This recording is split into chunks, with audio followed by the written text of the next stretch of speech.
In 1998, an Indian advocate against child labour, Kailash Satyarthi, began an unimaginable journey.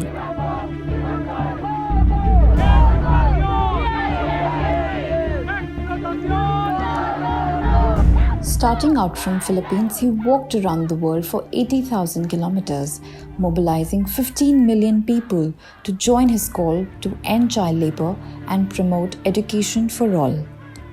7 million of these people stamped their footprints as the testimony of their support to the march. After traversing across continents, he reached Geneva, where the ILO's International Labour Conference was being held.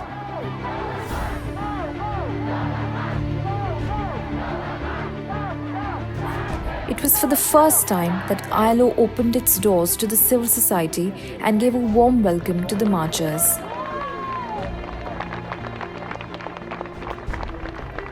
In recognition of every child's right to education and ending their exploitation, a sculpture was erected with tools and guns used by child laborers, which were then buried at the site, immortalizing the call of global march.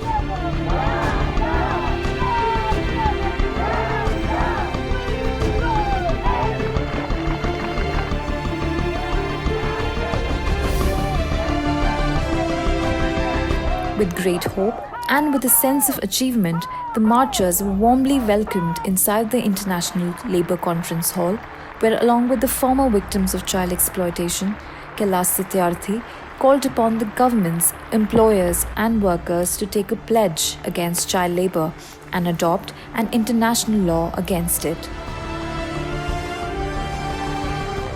During this time, Mr. Satyarthi also advocated for a dedicated day on raising awareness on the issue, which is now celebrated as the World Day Against Child Labour on 12th June.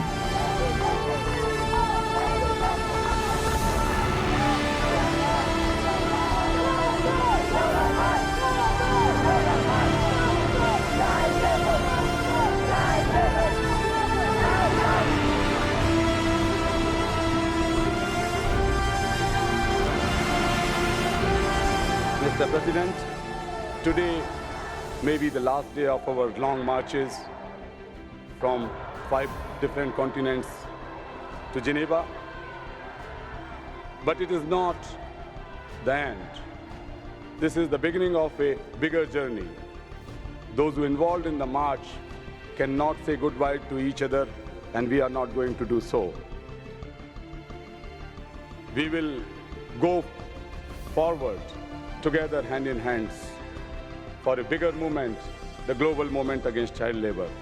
The global march invites you all, the delegates of this conference, to join the movement and place to take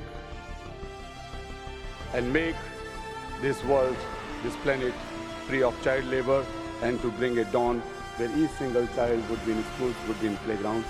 Thank you, Mr. President, again.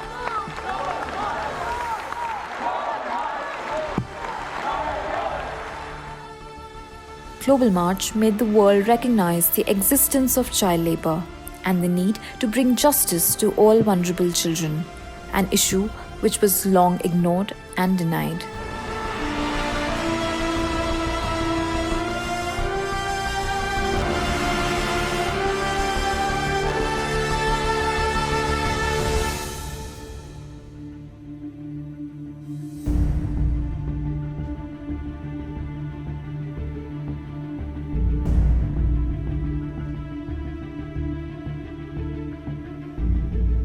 The success of global march against child labor does not lie only in universal adoption and ratification of a new international law to combat the worst forms of child labor,